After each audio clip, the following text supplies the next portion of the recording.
Hey, gang, welcome back to the first of the worst podcast. I'm Brendan Murphy. And I am Steve Arendis. And we are going to do, so it depends on how you look at it. This is either our first or second music podcast. Do you consider our pilot, the Novelty Dances, to be a music podcast? I think so. Those were songs. Those were songs. Yeah. I mean, but there's songs for dances. It's more of like a cultural party thing. Like, this is just straight up music ranking. Yeah. And there's nothing like talking about something that you can also hear, which is what we're doing today. There's a show on NPR that used to be on XRT called Sound Opinions. Oh, yeah. Just like I know music critics talking. I guess they'll splice in a little music, but it's the same concept. Like, talking about music it's a strange dynamic to me. And we'll be doing it today, ranking the top musical acts of the new millennium. Of the millennium. Luckily, it didn't turn out to be the Willennium, but just the millennium. But this is going to be a little different, though, than our normal lists, because our two lists are going to be different. Since me and Brendan has been noted a few times, have very different musical tastes. In order to make these two of the worst lists, Brendan will be rating, I guess, the top 10 hip-hop acts of the millennium.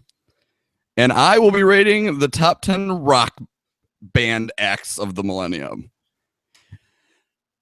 I think this is going to be interesting. I'm excited. Also, I want to give you carte blanche to just tear my list apart. Oh, dude, come at me, because mine's brutal. I think usually we have kind of like a gentleman's agreement. Like, we have some debate, but we usually respect each other's opinion. I think that is not necessary today. I don't even respect my opinion on this list. I don't either. I don't respect my opinion on this list at all. And honestly, I could have thrown in some bands to make myself sound cooler that I know the names of, but it just if you think I've ever heard you think I know the name of one Black Keys song, you're wrong. I don't. I went on Spotify. I played the top 5 most popular Black Keys songs. Never heard one of them in my life. I have a couple of those. I have a couple of those too. That I was looking at best-selling acts of since 2000. Rankings other people did, and Rick Ross. I don't know shit about Rick Ross. Yeah, I know leave him off the top 10 list. I know what he looks like. Fat. He's kind of got a distinct look, but I don't know any of his songs. I mean, I'm sure I've heard them. Yeah, you probably heard at a bar, right? But the names, when I read them, I didn't recognize the names. Yeah. Well, I feel so this could just be my bias, but I feel this had to be slightly easier for you. I totally agree, because hip hop is still the trajectory. I mean, maybe this is debatable. It's still probably on an upward trajectory. American rock as a whole, it's more culturally relevant. You hear hip hop music at bars. When you go to a sporting event, you hear hip hop music. I don't hear rock music. I don't know where you're right. You hear it. You have to seek it out. Yeah. Everyone on my list is on the radio. I mean, and I will say I do think there's actually been a lot of really good rock and roll music since 2000, but it's not a lot of it is the most popular rock and roll music. Oh, and that's the thing. I won't even know it. See, exactly. And since you're going to be doing the top 10 rock and roll, you basically are kind of beholden to what's on the radio, like I am with hip hop. And just there's some other probably random things I've somehow run across, right? I don't know. I mean, you have a lot of white people friends, so they have probably forced you to listen to things at times. Try not to.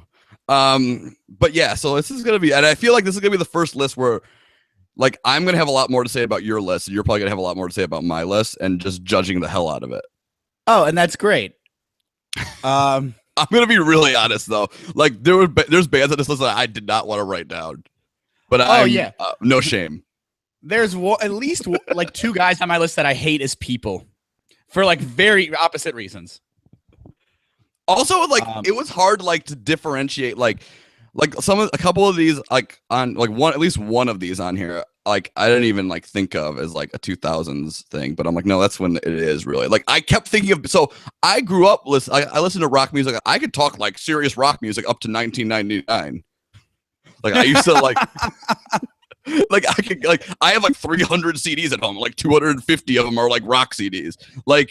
I got Rolling Stone and Spin. I subscribed to it. I played guitar. And I like at some point in my life, I decided I needed to stop being depressed, and listening to rock music is depressing as shit. So like I need to stop being depressed, and maybe that's my downfall. All this fucking Ryan Adams is just really bringing me down. Yeah, it's like I could have lied and put Ryan Adams on here. Like I know who Ryan Adams is. The guy literally has an album called The Suicide Handbook. I was talking like thinking about the depressing. Like nobody's ever like killed themselves while listening to Rick Ross.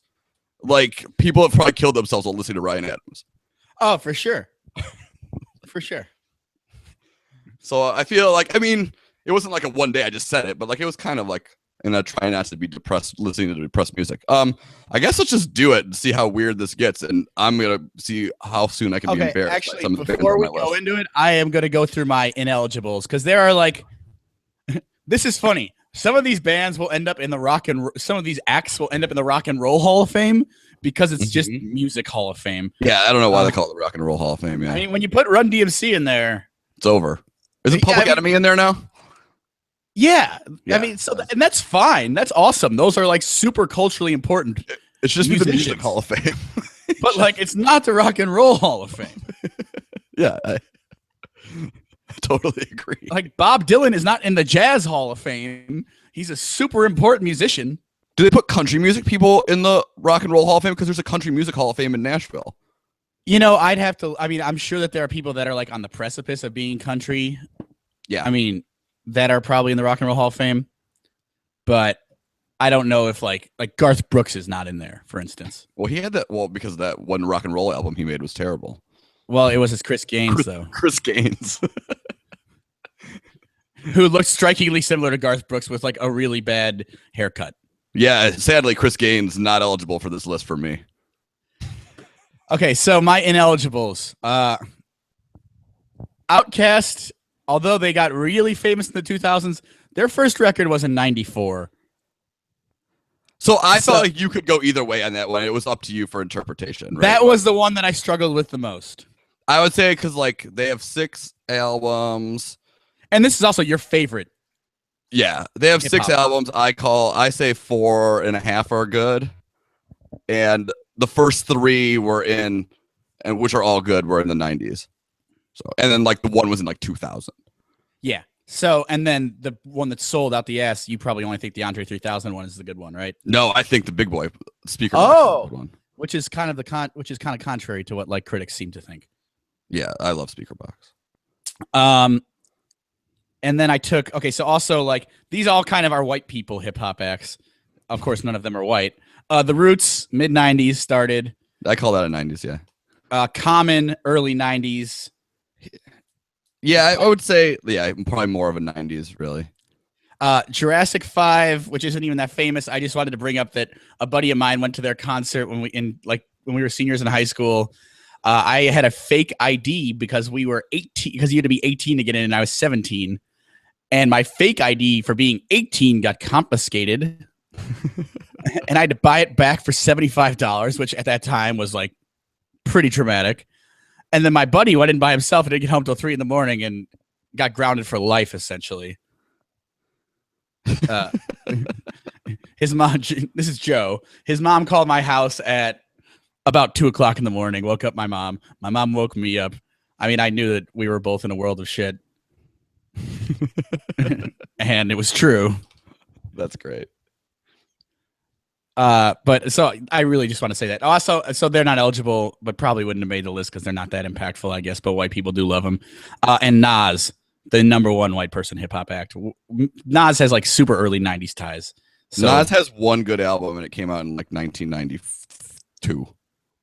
Yeah, I mean, he's super early 90s. So, although you're like counter to most hip hop people. People love Nas. Jay-Z ended Nas in 2001, so that's it. See, I've heard the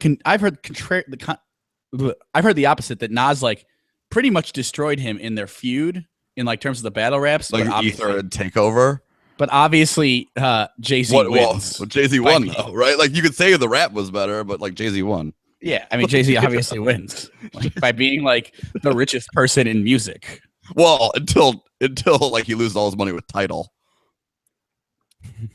Do you think he really put up a lot of it on his own? I read he did. I don't know though. Don't invest in music. You should know that if you're a musician. Yeah, but he just thinks, I don't know. I feel like he's getting to a point where he thinks he's untouchable. And he can't be wrong. I don't know. We'll see. Well, anyway, so now that I've got my ineligibles out the way, do you have any that you want? I only had one that like I thought of at first, and you probably hate them anyway, and it was Blink 182. But like then I looked at it, and like the albums I liked came out in like 1994 and 1998, so it didn't even matter. Yeah, but they were a huge band, so I could see they why were bigger in the 2000s, but like I liked them the 90s stuff, so that's why I didn't like count it. I mean, every album to me of theirs kind of sounds the exact same, which is a lot of the bands that will probably be on your list, because that's just what rock bands do now. Yeah. Okay, let's play another game. Before we start this, I have not run this by you. I want you to guess, and I won't reveal it, in no particular order, who you think the top 3 bands on my list are. I was thinking about a couple that I thought would be on your list for sure. I think Mumford & Sons is going to be on your list. I don't know if they'll be in the top 3. Oh, I think the Foo Fighters will probably be in the top 3, which is funny because I know we both hate them. I think that the Arcade Fire will have to be there. Although don't know one of their songs. That could totally have been one that you just didn't know, but they're a very big band. Like I know who they are, and I know they're like one of the biggest rock bands, but like I don't know any of their songs. Okay, and so I guess those are my 3 guesses. So I already got one wrong. 0 for 3. 0 for 3. 0 for 3. Okay. I hate banjo rock, so that's Mumford. And Foo Fighters, like they haven't had a good album in the 2000s. Yeah, and they could totally be tied to the previous era. Yeah, I think that Ray Gun album, right? That's from like 95 or something, right? Is it that old? Okay. It's older than like I looked up a lot of dates on these things. Like I own Foo Fighters albums, which means they're old. Yeah, yeah. So for you, I was gonna put Outkast, but you DQ'd that already. So I'm just gonna go really generic, and I'm gonna say like, I think it's probably a little easier. It's easier for me, and you don't have to tell me if I'm right, but I say Jay-Z, Kanye, and Missy Elliott. I don't know. We'll see. Oh, okay. Okay, that leads us into our into my first entry. Yeah, and it is a woman. Oh, nice. And she's super attractive, and is like kind of catchy doing rhymes, and has a great rack. But that's not why she's a great artist. Those are not related. And I would not call her a great artist, by the way. She's totally a pop musician who does rap. And that's Nicki Minaj. I knew where you were going. Yeah, I knew you kind of liked her. I do kind of like her. I love super bass. Really weird. Yeah. There are a lot of people on here that I have like one song of theirs on my running mix, and that is how they've qualified for this. Yeah, well, like that kind of music's good for running mixes. Yeah. Even if you don't necessarily listen to a lot of rap or hip hop, like it's good for running mixes. Yeah. I mean, Nicki's not the worst thing to put in a top 10. Like I can't really make fun of that much. And like that is actually my only chick. And I don't really like I was thinking about Missy Elliott, but I don't know. She's kind of annoying to me. Oh, not into her, huh? I love Missy. All right, then I'll come over to mine. My number 10 is a guy who I literally couldn't name one of his songs. But I've seen him perform live twice within the last like year and a half. I'm excited. Because I got sucked into going to a Kings of Leon concert, and he opened for them, and he opened for Outkast. It's Gary Clark Jr. And I good. Yeah. And I don't know any of his music really, but like so I don't even listen to it. But I kind of enjoyed both of his performances that I saw, so I had to put him on my list. Guitarist, yeah, Gary Clark Jr. is good. He's not even super famous. That's like kind of an obscure pick. I mean, I just like what the odds of me seeing him twice live in a year and a half are through the roof. Like I don't even know. So that's probably one of my more recent ones on here. And then I'll get to my number 9, which is kind of, I think this is early 2000s. Definitely I performed one of the, okay, so I kind of cheated. It's 2 bands, but they're kind of the same band to me because I think they have the same lead singer. And I think I was introduced to them by them performing live on the OC. And it's Death Cab for Cutie / the Postal Service.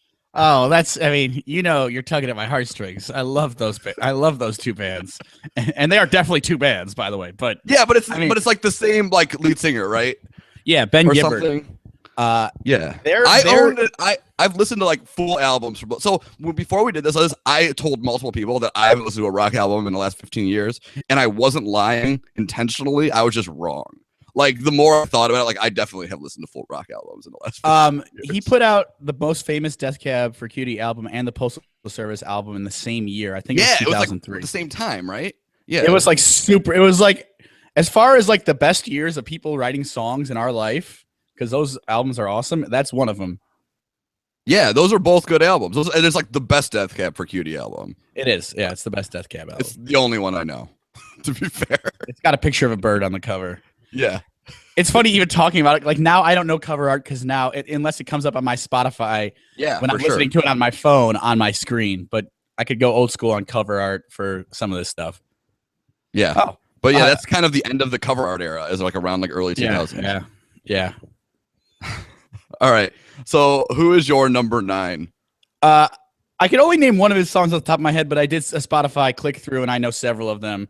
A Chicago guy, a guy who is a writer as well as a rapper, and kind of pretentious about it, but I kind of like that because he doesn't want his songs to be all about like excess, which is kind of my problem with hip hop in general. I'm really taking a long time to get to the point here. It's Lupe Fiasco. So my problem with hip hop in general is kind of like the lyrics are not relatable for me, which is totally fine. Everyone has their own view on life. I think it's better that a lot of songs are about like succeeding than about like shooting guys like they were when we were kids. Yeah, Lupe's a little more relatable, probably a little bit, right? Yeah, Lupe is a little more relatable because it's like socially conscious rap. Yeah, he's a little more relatable. I like to be taken away. He's got some good hooks. Also sampled Modest Mouse, a band who I am hoping gets on your list because they have been awesome for a long time. Didn't make it. Didn't make my list. I know one Modest Mouse song. Well, it's the one Lupe sampled. It was a jam. Yeah, it was a jam, but it was a huge song. Yeah, it was a big song. Yeah, no, Lupe is legit. I was really hoping you were gonna say Chief Keef, which would have been hilarious. Okay, also Chief Keef and Lupe hate each other. Yeah, because Chief Keef is everything Lupe hates. Well, really Chief Keef is a gangster rapper. Chief Keef is just a gangster. Yeah, for sure. He barely is even rapping. Yeah.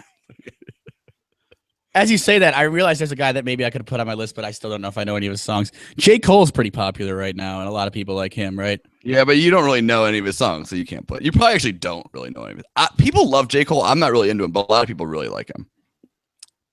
Okay, and there is a guy I left off my list, I should say, that is like universally considered to be one of the top rappers going right now, and that's Drake. I don't like him because he wrote a song about LeBron James, and I hate him. And you don't, so I hate him not like him because he is the producer of our intro music. He is the producer of our intro music, isn't he? But people love him, and also people always make fun of me. They say I'm like Drake because I feel you should love Drake actually. So his whole aesthetic is very much aligns with mine. Yeah, like he has like multiple songs that are about like getting drunk and calling ex-girlfriends. Yeah. I mean, he's basically Ryan Adams. He's rap Ryan Adams. But he's an alcoholic who's like super emotional about women. Yeah, but I just didn't put him on the list. So that was your number 9? Was Lupe? Yeah. All right. So who's your number 8? My number 8, I believe, was a Dr. Dre creation, maybe an Eminem creation. Oh, then now I know who it is. It was 2 before that. 50 Cent. I mean, I respect you putting that on the list because clearly hasn't done anything lately. A lot of these people. I should have had Lupe ahead of him because I actually like a Lupe song, I guess. But like, you don't like any like that 150 Cent album. You don't like any. You don't like In the Club. You don't think In the Club's a good song. It's a fun song. If I'd never heard it again for the rest of my life, I would be not affected at all. I don't remember the last. I feel like every time I hear it now at a bar, it's actually the like remix with It and Closer by 9 Inch Nails. right? Like, and I did not put Nine Inch Nails on my list because that's like 90s to me. Oh, that's way early 90s. Or else it would have 100% been on my list. Yeah, we originally were just gonna do all time. It would have been way too easy because it would have been like all 90s bands and like Fleetwood Mac. You wouldn't have had like the Stones and Led Zeppelin on there. No. It would have been like all 90s rock and Fleetwood Mac. Like that's what it would have been. Yeah, In the Club's a fine song. It always makes me think of this girl. This girl I went to college with named Heather Norgard, who just listened to it probably 20 times a day when it came out and just loved it so much. It's like Little White Gymnast Girl. It was a huge song. It was the song of that summer for sure. And then he ended Ja Rule's career with that album. Like at 50, like every song that wasn't like a radio like song on that album was a song just making fun of Ja Rule. Which is weird. You could debate that Ja Rule ended his own career by passing on Fast and the third Fast and Furious movie. The second one. The second one. Yeah, well, he ended his acting career at least when he did that. Though I saw that he was on like Fox News or something, and they were asking him about like political stuff the other day. Oh, good. One of Dave Chappelle's best bits is about Ja Rule and political stuff. It's after 9/11 and it's Total Request Live. Yeah, Carson Daly's like, we have someone on the phone we want to get a take on. Ja Rule is joining us. Ja, how do you feel about this tough time?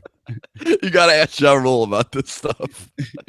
And Chappelle's like, I mean, I know whenever I'm going through tough times in my life, I'm like, will someone get Ja Rule on the phone? It's murder. All right. By the way, I hate that I just did that. There's nothing worse than like doing a recounting of someone else's comedic bit with like half of the facts correct. Next time I'll just be like, just listen to it. You have the internet. Yeah. All right. Well, get ready to make fun of me for this one. Okay. This is one of the ones I just didn't want to put on the list, but it'd be a lie. Now I'm going to preface this in saying this isn't going to really help anything for you making fun of me. But they have some recent songs, and I don't like them. One of them in particular that was played during every commercial break during college football season. And I can see where you're going with this, honestly. It's Fall Out Boy. Oh, I thought you were going to say OAR. No. Oh, Fall Out Boy is horrible. They've literally done nothing good redeeming. If I claimed I didn't kind of like their albums from like 2002 and 2003, I'd be lying. Well, those are terrible. OAR's 90s to me. I couldn't do OAR. You know what's funny is I thought this would be like this podcast would like totally be cutting down on the pretension because of the way that we set it up. But it actually is like a total opportunity to be way more pretentious. Oh, yeah, for sure. So when I went to opening day at Wrigley, Fall Out Boy was playing on the field. And they were just playing that one song for like that, like, Remember Me for Centuries, the one that was like for every college football. Yes. It was the worst song ever. But like clearly they didn't film it right the first time, so they had to like redo it. They had to like keep doing that song. And Wrigleyville was just like noise pollution more so than usual for like an hour of only one song. Did they film it from different angles or something? I don't know, because I was actually at a rooftop. I don't really know how it ended up looking on TV. But it was quite clear that they were not doing it for the people in attendance. Because it was 100 years of Wrigley or something? Or like Remember Me for Centuries? I don't know. I'm just trying to figure out why it happened. Now 101 years. Maybe it was I was wrong. I don't know. Maybe it was like a tribute to Ernie Banks. I don't know. Oh, man. All right. So my next one, I feel like you might hate too, but I don't know. So if we talked about it in the podcast before, I kind of like to dance when I get drunk and have music around. And that's one of the reasons I don't like rock music in general, because you can't really dance to it. But I can kind of dance to this band's songs. And there's probably like 3 or 4 other songs I really like. And it's Passion Pit. Oh, I love Passion Pit. See, I didn't know. I felt like you could go either way on that one. Like, I didn't know. Okay, so their new record is kind of weird because I think he went Christian, but they had 2 awesome records. Yeah. I didn't know how you would go with like that one. They're in town this month, and I'm going to try and go. Yeah, I mean, it's fun. It's like fun music, even though like it's sometimes like the lyrics are actually pretty depressing. But, like, the music he almost killed himself. Like that song "Take a Walk" sounds like a super fun song, but it's not. Oh, I call it the "This American Our Life" of rock and roll. It's like, yeah, I lost all my money. And here's Ira Glass to talk about it. Which you don't even get that joke because you've never listened to NPR in your life. The only NPR thing you said that thing earlier, so I remember it from XRT. Sound Opinions. Yeah. Yeah. I didn't know it from NPR. I remember it from my dad, like listening to XRT. Yeah, Passion Pit. Good call. I mean, as far as like impressing me, you're 3 out of 4. Yeah, I mean, the one I knew was going to be a disaster was Fall Out Boy. Well, I hate that kind of music. I hate punk. Well, I mean, so I listened to and a fair amount of punk in like the late 90s too. I mean, I like all like the Sad Bastard, like the Replacements and all that stuff that no one likes now. Like some of the bands I like I've never met a girl who likes them, which is not a good thing. You're a little sad. Well, oftentimes it's that the singer can't sing, which doesn't really bother me that much. But for some reason, it bothers a lot of women. It doesn't really bother me, I don't think. Like if he's singing, if the words are good, then I'm kind of on board. My favorite rock singer ever is Chris Cornell. Well, he's got an awesome voice. That's what I mean. Just off voice alone, I mean. But Eddie Vedder has a terrible voice. Yeah, that's awesome. I love that Temple of the Dog song. Oh, that's like better than any Pearl Jam song. It's like the best. JK LOL. That's not true. I want Eddie to hear this. If Eddie hears this, he, as far as I know, hasn't liked us on. Wouldn't it be funny if Eddie Vedder was a super active Facebooker? And he was there like poking people and like still poking people, like suggesting friends for someone and like playing Candy Crush and Farmville, like going back and liking pictures from like 3 years ago, taking quizzes on BuzzFeed and like posting his results. I'm Tyrion Lannister.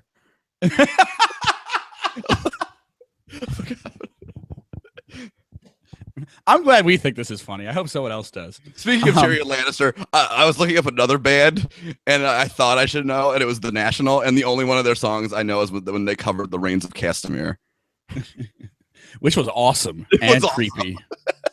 His voice is so scary. So they're not on my list either. Spoiler alert. All right. What's your, I guess we're on number 7 for you? Yeah. This is another guy who, although looking at a lot of lists of top MCs, you like that I use that word, of top MCs of the millennium, is it the new millennium or is it just the millennium? Because there was already 2,000 years before this. I mean, it's only new for a while, right? And then it's just like the millennium, right? But there was, so was like 1999 part of the first millennium? Yeah, still. Because the millennium started in 1001 or 1000. Oh, it's not. Oh, it's 1,000. Century. You're thinking centuries. Well, yeah, but I thought I don't know. If you remember, if Fall Out Boy sings about it, it's about 100-year periods, and if Will Smith sings about it, and it's about 1,000-year periods. I knew centuries. I don't know why I just equated millennium as 2,000 years, and I'm probably not going to come off very smart after that whole line of conversation, which is fair. I've been reading the same book for 3 months, and I've already seen the movie. What are you, the Hunger Games? Like that would be amazing. Inherent Vice. The book is so hard to get through, but I can't quit on it. I was like, The Hunger Games is a really easy read. I know. I only asked that because I know you recently have seen the Hunger Games movies. That's what I read like a book a month, which isn't like something to brag about. Well, that's a decent amount. It's like what you should do if you're like a part of society. Yeah, like, it's not more. It's not less. But this book has it's like 215 pages, and I'm on like 130. I can read like 3 pages at a time, and then I want to blow my brains out. Not because it's depressing, because I just can't get my head around it, which I don't know if you saw the movie. Also very difficult to wrap your head around. I go on reading binges where like I'll read nonstop for like a year, and then I won't read a book for another year. Like I mean, I know obviously you read. In the past year, you read all the Game of Thrones, or maybe like a year. Maybe it was about a year ago. Okay. Yeah, I read every one, which is 5 books in a year, or 4 books in a year. 5. But those aren't normal size books. No, that's like that should count double. Yeah. especially the later you get. Okay, so that was a apropos of nothing. My number 7 is where I'm at, right? Yeah. I think this guy went to jail. Oh, which sweet. Is doesn't narrow it down much. Let's go. for this genre. It doesn't really change anything. I love the song "Rubber Band Man." Oh, he did go to jail. And he's in a lot, maybe not a lot, a decent amount of movies. He's in a few. He's kind of terrible at rapping now, but Okay. he was kind of good at first. It's T.I. That's a common rapper theme, though. Maybe it's common in other genres of music. Also, too, the number of people on this who have done a movie is staggering.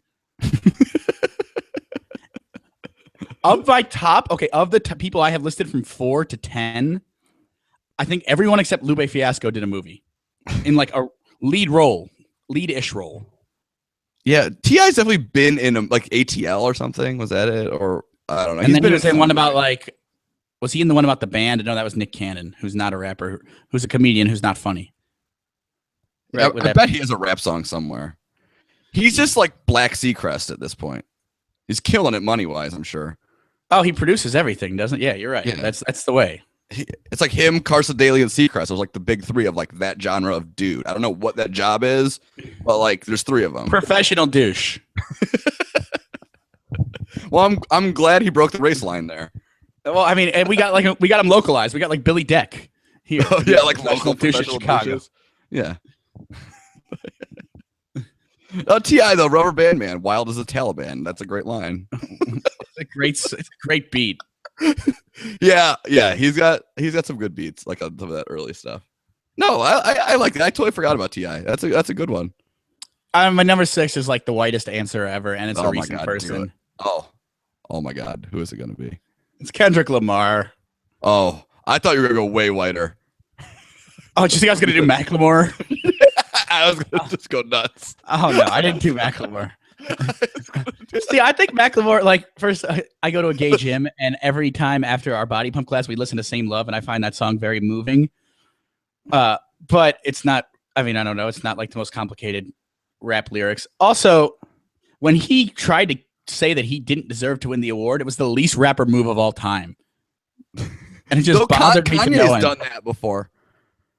Well, Kanye's his own island of insanity. Yeah, he's protested other people winning awards and tried to give away his own awards. He just thinks whoever he thinks should have won, be it him or someone else, that's who should have won. Like only his vote counts in his brain. They should just have the Kanye West Award. And some years he'll give it to himself, and some years he'll give it to Beyonce. Pretty much. Right? Like that's who would win every award. Taylor Swift probably not going to win it. Who was it this year? Beck? I like that Beck was just like, yeah, whatever. Even like in interviews, he was like, yeah, I probably shouldn't have won. But like, he's also the type of guy I feel like would never say he should win. No, whereas Taylor Swift is going to write like 6 records about how hurt she was. All right. Oh, was that your number 7 or 6? That was my number 6. All right. Who was that one? Did you just? Oh, not Kendrick Lamar. Oh, Kendrick Lamar. Yeah. I mean, I am like, everybody loves his new album, and I don't. Which really, the song that I know most is "Bitch Don't Kill My Vibe." I do remember that album was awesome. I love that album. I remember a great conversation I had at Lollapalooza one year where Kendrick Lamar was playing. And I saw this girl from high school, and she's like, we were talking, and she just goes, yeah, I have to go to see Kendrick Lamar because Bitch Don't Kill My Vibe was just like my jam of the year last year. That was like a jam of the summer, right? I know. It's just really funny to hear like a crunchy ass granola chick say that. That was like the jam of the year that year. That was like 3 years ago. Yeah, that album was awesome. His new one, people love it. I don't get it. He's been hanging out with jazz musicians way too much. Oh. And you know who love it? Like people who write for music magazines. So white people. Well, they love that stuff. Like, did you really like the new D'Angelo record? I thought it was super weird. I kind of did, actually. I don't like love it, but I enjoyed it. But like, man, did people go ape shit for that record? Yeah, for sure. I enjoyed it though. Don't get me wrong. But like, surprise release. I mean, it was kind of cool. Yeah, that's kind of cool. Like, especially considering it was a surprise release from a guy who hasn't released an album forever. 15 years, I think it was. Yeah. All right. I felt real. Okay, sorry. Go ahead. Oh, you can go ahead if you got hard. Do you have hot D'Angelo takes? No, it was just an anecdote about how I felt really sophisticated for telling someone who was really in the know in music about like, hey, have you heard the new D'Angelo record? No, you haven't been to Starbucks this week then? I'm standing hard on my ground on the new Kendrick Lamar album, but I'm not into it. Just like I stood hard on Yeezus being amazing when it came out and everybody was like mad at it. And I feel like they've come around to my side on that one. I mean, you were Yeezus for Halloween. Yeah, that's true. I had no blackface. I was dressed as Jesus. No. Pardon me. Yes, obviously, you need to clarify that. It was Jesus. I was dressed as a Jesus Kanye hybrid. It was a concept costume. Yeah. It wasn't like you dressed up like Kanye West. I mean, it's offensive in its own right, but it's but it's the kind of offensive we like. Yeah, and I'm like, and I'm Catholic. If you're offended by someone dressing up as Jesus, you probably aren't listening to this podcast. Probably not. Okay, so then I'm on 6, right?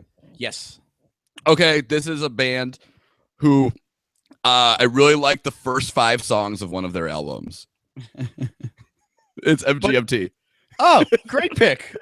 Also danceable. Like, do you know what I'm talking about? Like, there's like the beginning of one of their albums. It's got awesome. Kids. It's got Electric Feel. And there's the other songs on it are good too, like the beginning, and then it just kind of falls off. And then they haven't had a good record since then. Well, first 5 songs of an album. It was really good. They should be like producers.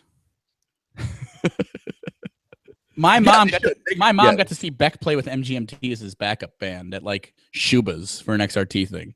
Oh, that sounds kind of cool. Even though I don't really like. I don't know Beck album that came out this millennium, but I think they probably played a lot of the old stuff too. Since it would go together a little. Yeah. Like that. All right. My next one is this will be your number 5? 5.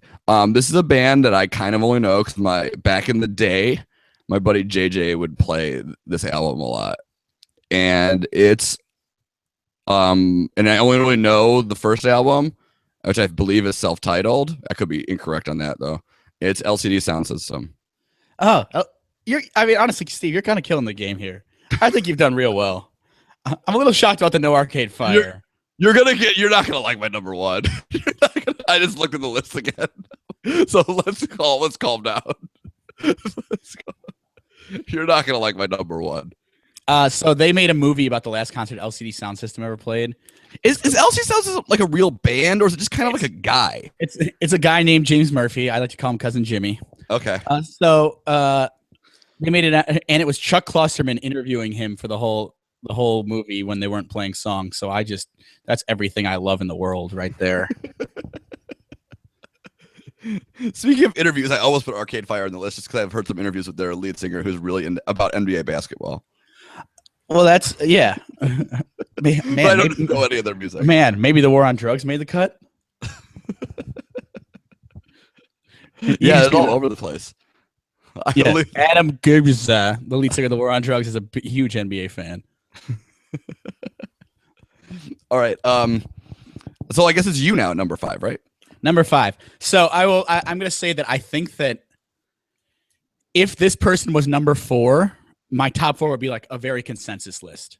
Oh, okay. But you bumped them down for somebody else that you. But I bumped it down for someone that I really like that I probably honestly could have put very high, but I don't know why. I think I'm just influenced by the influencers sometimes. So who's your number 5? Eminem, who I hate as a person and want to go away. He would not make my number 10. I hate Eminem. Now, to be fair, if I pretend like I didn't like Eminem's like first album or first 2 albums, I'd be a liar. Definitely the first 2, right? I mean, I remember driving around at lunch listening to anger rap when I was like 16. He really tapped into young white kids liking to be angsty. Yeah, but I don't like Eminem. I really despise him.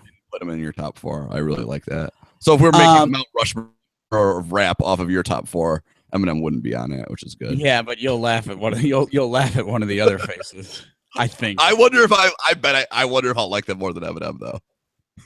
I wonder. Please say it's 2 Chainz. Let's go.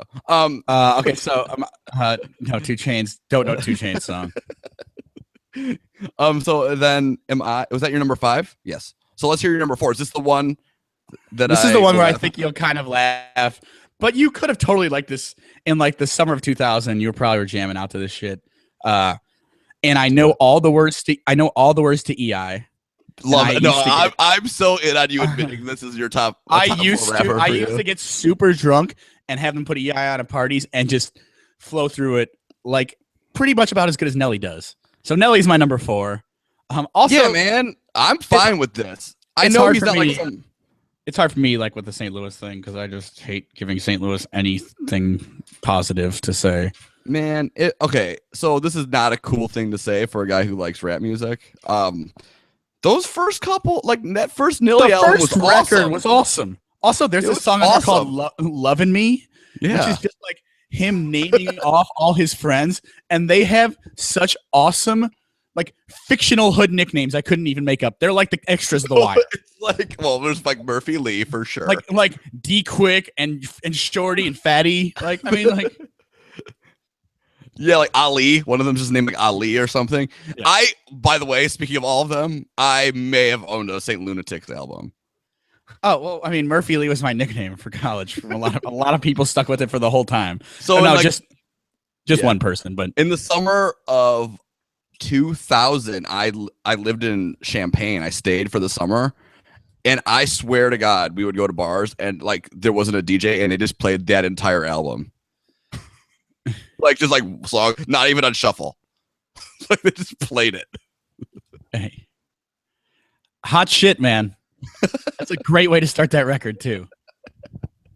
No, I mean, hey, you gotta say what you're not putting you're not naming the top 10 best rappers. You're naming your top 10 favorite. Here's what always strikes me as weird about rap music is that the earlier albums always have better production than when they get more famous and can hire like all the best producers and buy all the best beats. Yeah, it is weird. Well, it's just like it always just gets worse. Like with the Jay-Z record, I mean, we're going to talk about Jay-Z, obviously it's coming up, but the Jay-Z record where he had like Rick Rubin do a song, Kanye did a couple songs. This is before Kanye was that big a deal. Yeah, he hired like something. He hired like every big deal, like Timberland, like every big deal producer did like a different track on it, and it wasn't as good as like a lot of the other Jay-Z albums. Yeah, I don't know if it's just like it's the one whatever has 99 Problems, which is obviously the one the song Rick Rubin produced, since he's like the Beat album producer. The Black Album, okay. The Black Album, which people love, but there's like that's like half a good album. Like Pharrell did a song on there. Yeah, but then Pharrell did like some old stuff too, right? Like with him, yeah. But like, so he had ties to all these guys, and he brought them all. I feel like on their older ones, they're better because they kind of only have 1 or 2 producers working on the whole thing. Yeah. So not only like so for themselves too, like they actually have things to talk about besides just like being rich, which is what happens after like your first 2 rap albums. And then they have, and the sound is more cohesive because they kind of just have like one guy doing most of it. They might have like a guy come in for like a song or something, but like you just have one guy do everything kind of because he's like your boy, right? Yeah. Like you work together with him. Yeah. But so I guess my point is like, so Nelly got big time and then his album started to be terrible. Yeah, for sure. He's had multiple collaborations with country artists. He still does love money. Right? Doesn't he have one with Tim McGraw from back in the day, I think. And then I think he recently has a Florida Georgia Line song collaboration. And also, I'm pretty sure he played a Chicago Social event last summer. He definitely did. A Chicago Sport and Social concert on Montrose Beach. Shout out to Jason Irks, guy who runs Chicago Social, who just spams my fucking email all the time. Also, professional douchebag. Oh, I'm pretty sure I saw him at the last weekend. At the Derby party. Yeah. Oh, he probably has like 1 million.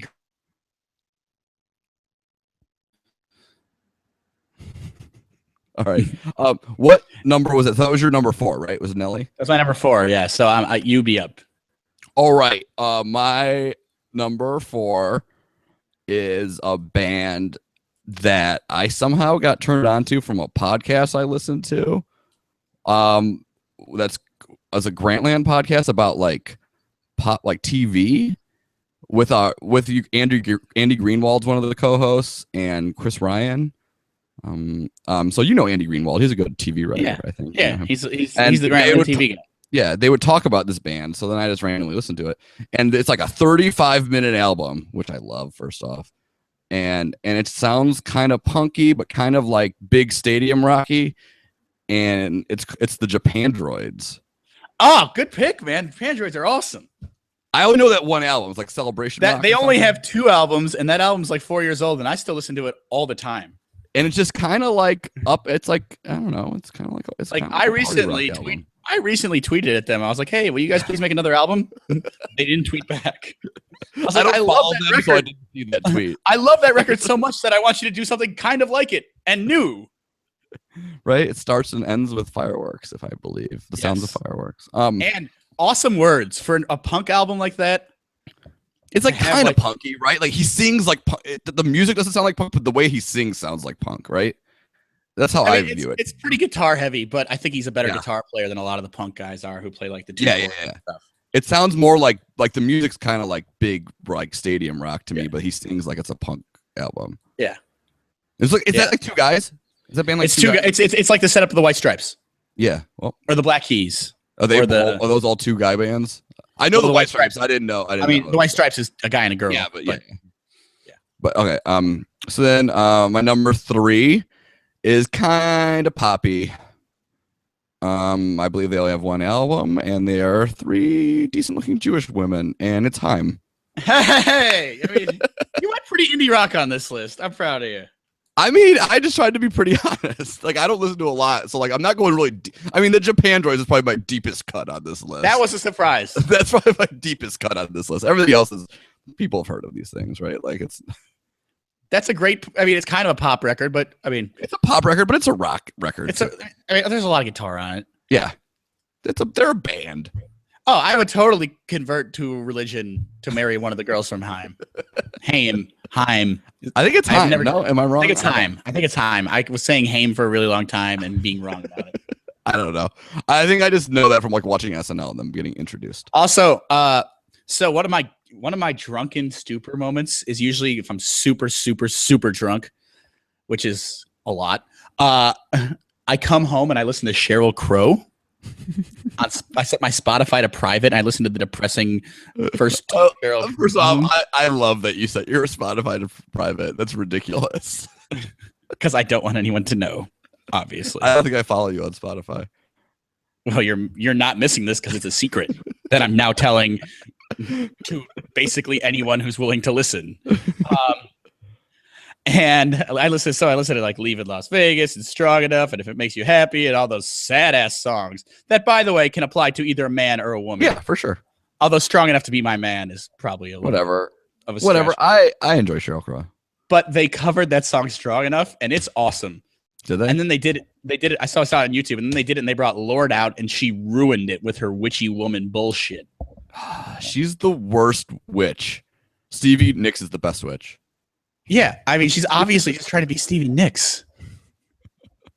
I do like that song Royals is actually based on George Brett. Also, she's like at least 50 years younger than Stevie Nicks and looks older than her. Yeah, I think Lorde kind of sucks. I don't like Lorde. Though there was like that summer when that Lorde album came out and like every rapper just like released a mixtape rapping over like the beats from that album. Which was kind of awesome. I'd be curious to know. I mean, that just means she has good producers. Yeah. So. Yeah. So then I think we're on your number 3. This guy is okay. So number 2 and number 3 are tortured, crazy ass artists. Okay. Both could totally die young. I know who one of them is, but I'm forgetting the other one. This guy, I mean, like there's been like 2 or 3 times where there was already a rumor that he was dead. It's Lil Wayne. Oh, I totally just forgot about Lil Wayne. Okay, I'm not a huge Lil Wayne fan actually. That's probably why I forgot about it. I like it. Don't get me wrong. I actually had listened to a couple of his records like somewhat regularly. I still probably couldn't name you very many songs. There's this remix with Mac Miller that he did that's awesome. I like Lil Wayne. I think he's pretty good. I think that. Do you love his rock album? I haven't heard it actually. So bad. I also liked it. he doesn't ever write down lyrics, which I guess a lot of hip hop artists don't, which blows I'm my guessing one of the next two guys on your list doesn't too. Which blows my mind. He just knows all this. And he's so fucked up all the time. He's on drugs, man. Like weird shit.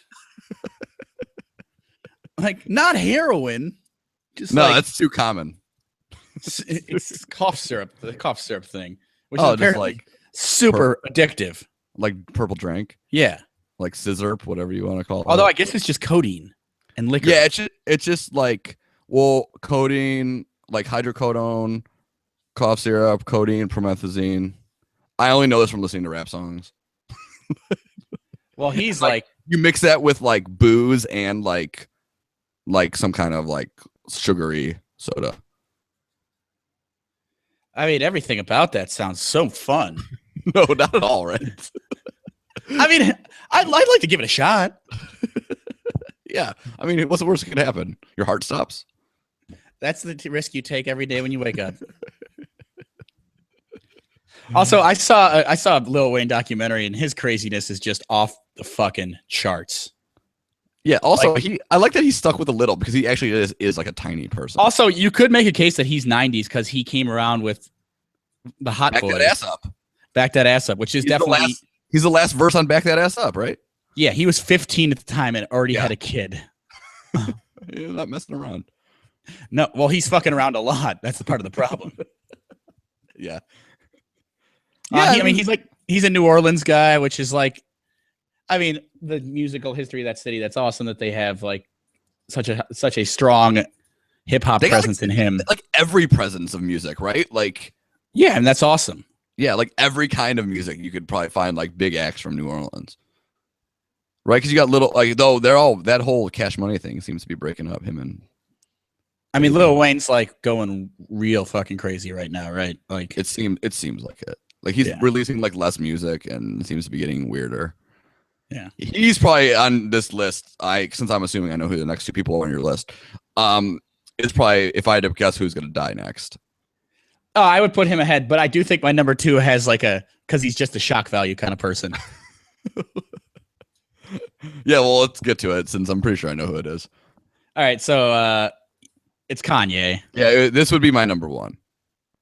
Yeah, I mean, I kind of hate him sometimes. I go back and forth on Kanye. He's super annoying at times. I will say, and this is the album The College Dropout came out when I was taking a semester off of school.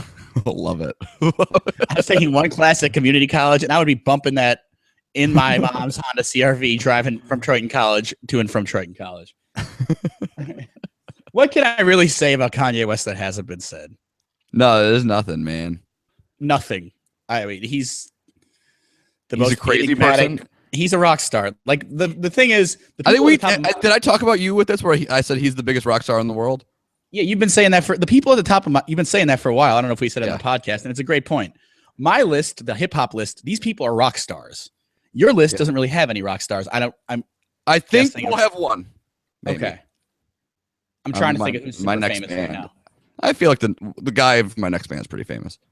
So I guess we could just jump into that then, or no? Yeah, go for it. White Stripes. Yeah, he's pretty close. Just the Jack White. People know who he is, right? Like I said, White Stripes / Jack White because he's kind of like by himself now, right? Yeah, but it's kind of the same to me. I don't like it's. But like, people know who he is. Like he's a weirdo. Wait, and sorry, was that your number 2? Yeah, it's my number 2. Yeah, he's as close as it gets. I mean, there might be somebody else I can't really think of, but like, I mean, he's not doing like what Kanye did and selling out Soldier Field, though. No, but that's also like a hometown thing, right? Like, yeah, I mean, that was Kanye and Jay-Z. Well, no, they didn't do Soldier Field. Jay-Z did that with Timberlake, and then with Beyonce. Kanye and Jay-Z did the United Center, I believe, 4 nights in a row. That's also something Jack White probably could not pull off. Yeah. I believe so. They did 4 nights at the United Center, which is kind of crazy. But yeah, White Stripes. Right? Like I don't think I've ever like listened to White Stripes albums, but like all the way through. But I know a lot of their songs. I like a lot of their songs. I hear Jack White songs. And I'm like, oh, this is pretty good. Yeah, White Stripes are great. A little more longevity than at least for my personal taste than these other things on here, right? Like, yeah, I mean, like I know like, LCD Sound Systems had other albums, but like I like one. You know what? Like that's what I'm saying. well, I mean, the White Stripes also LCD Sound System is no more, by the way. But yeah, I knew that. The White Stripes like started in 2000, and they're still. I mean, the Jack White still cooking. The Jack White thing. I mean, so that's still going. Of all the bands that you listed, very few have had like an actual career that spans like 15 years consistently. Yeah, which just says something so terrible about rock and roll music. No, I mean seriously, that's insane. Yeah, it is actually. Yeah, I mean they in my head they're like over like this time frame they're probably the biggest band. Over like the whole 15 years. Yeah, I mean they're. Unless it's still like U2. The Foo Fighters are a very big band, and that annoys the shit out of me. I don't, but they are. Know their music that's like from before. This is from after 2000. Oh no, I totally think that you're right in not even making them eligible. I know you and I have had conversations about how we hate Dave Grohl. He's just like a walking PR machine. It seems like he gets to be like the spokesperson of all rock and roll. Yeah, and like, he just does things that are clearly PR moves. He does things that are clearly PR moves. He's the Aaron Rodgers of rock and roll. Oh God, detestable. He's just doing stuff that like is clearly just to appeal to his fan base and make people like him. Which like is Olivia Munn. You know who? Well, he's not actually doing her. That's all I'm gonna say about that. So get ready to hate my number one. I think you've had a very solid list. I think but you're not gonna like this one. They just have like a lot of songs that were like hits, and like I really liked them, and it's the Killers. I'm sorry. Wait, can you do that one again? Oh, okay. I got like the weird gong sound right as you said what the band was. Okay, I'll put a little asterisk there. Yeah, you're gonna hate them, but they just have a lot of songs that I really like, and it's the Killers. The drama is killing me. Oh, you didn't hear it? I didn't hear it again. This is amazing. The false drama being built up right now for me to say the Killers is amazing. I love the Killers. Oh, I didn't think you would like that. I thought you would make fun of this one for sure. Also, I don't want to edit that. I just want to do it that way. Yeah, so it sounds like that. Because that was hilarious. We'll just leave it. We'll let it For ride. those of you at home, if you wanted to look at behind the curtain, sometimes we have the audio will cut out and we'll have to edit. And this time we're just gonna ride and die. Just let it go. This is like MTV Unplugged. This is raw. This is the real thing. I love the Killers. Production. Oh, see, I for some reason thought you wouldn't like that. That was a big summer 2004 band, and I think he writes awesome songs. He's like, that one album's like awesome, right? Like that first album's like awesome. Like just like like hits and hits and hits and hits. Right? I think his name of it, or maybe Sam's Town's the second one. Hot Fuss. Hot Fuss is the name of it. You're right. But their second one's not bad either. If I recall. Sam's Town might be the second. I mean, they put out some good, consistently pretty good albums. Yeah, and okay. I like him, and I've been to. Make fun of me for this one. No, I mean they're like kind of poppy, but I really like the Killers. Okay, I feel a little better about myself. I only really disappointed you on 1 out of 10. It seems like. Yeah, I mean, okay. Before I get to my number one, since you already know that, did you have any like things that like super disappointed you that I included on the list? No, I don't think so. Nothing. Any omissions that I thought you would have? I thought you'd have Missy Elliott, but nothing that. I mean, there's plenty of things like this would not. Your top 10 would not be my top 10. No, but I did like basically like the 10 most famous MCs and Lupe Fiasco and then maybe like I don't know, is T.I. one of the 10 most famous? Not anymore, maybe. But if you're talking about since 2000 though, like right, he had some giant albums. Yeah, it's also hard to differentiate, like for me, like who my favorite are right now from over. Because I like listen to a lot of like hip hop and rap, like who I would put from like the people I listen to like right now is that would they be in the top 10 of the last 15 years is different. You know what I mean? All right. Well, I mean, while we're still going through this, I'll just throw my number one out there. You know it. Yeah. Everybody knows it now. It's Jay-Z. Hove. He even did it. He even to appeal to a mass audience. He did that really solid Unplugged album with the Roots, which of course I'm gonna like. That came out in what, 2002? Yeah, his first record was 98. So 97 before that, no? Like 97, 96? When did Hard Knock Life was 98. That's not his know first that album. that song popped up in 98. That's his second album, but that's like his first like popular album. But you're right. So yeah. So Jay-Z's my number one.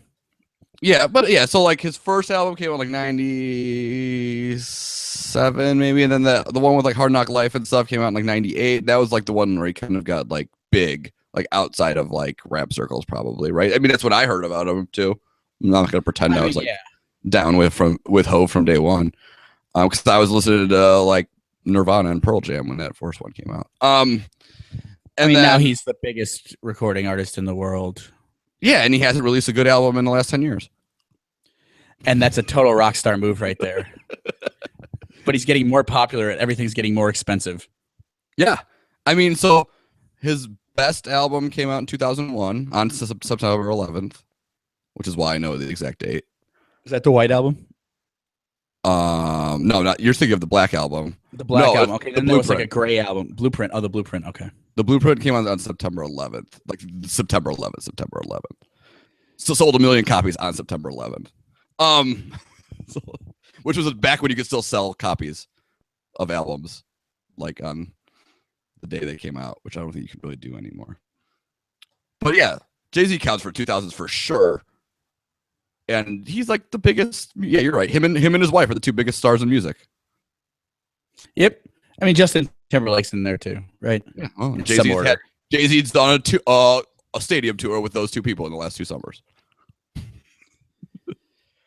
Yeah. I mean, and just the concept of a stadium tour is almost lost on us now at this point. Yeah. So that he can still do them is pretty amazing. He's a smart. I mean, to quote him, he's not a businessman. He's a businessman. So simple, yet so refined. Title for all. Title. I kind of want Title to fail so bad. Did you see the Title, like the video for when Title came out? So anybody who doesn't know, Jay-Z and a bunch of other like super famous, wealthy recording artists started like a new streaming service called Tidal, and there's an option for like super high definition audio, which is cool. Like that part of it's cool if you want to pay more and get like the higher quality audio.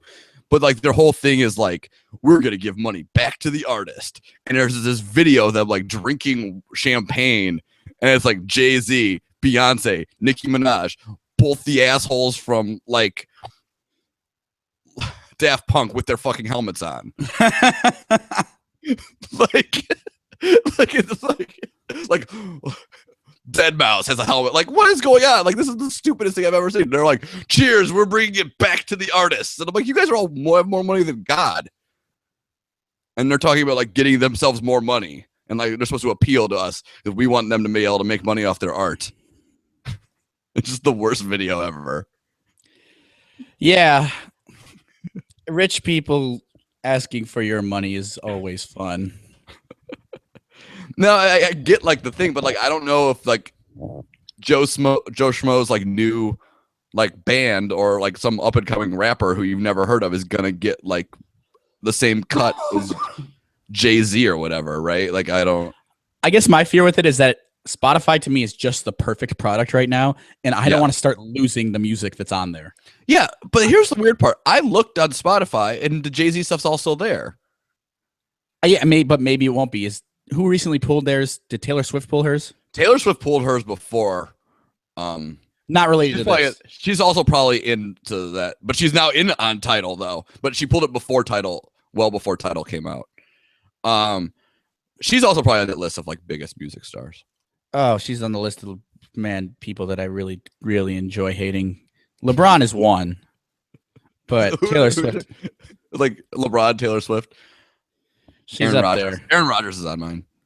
You hate him a lot more than I do. I don't like him. Aaron Rodgers.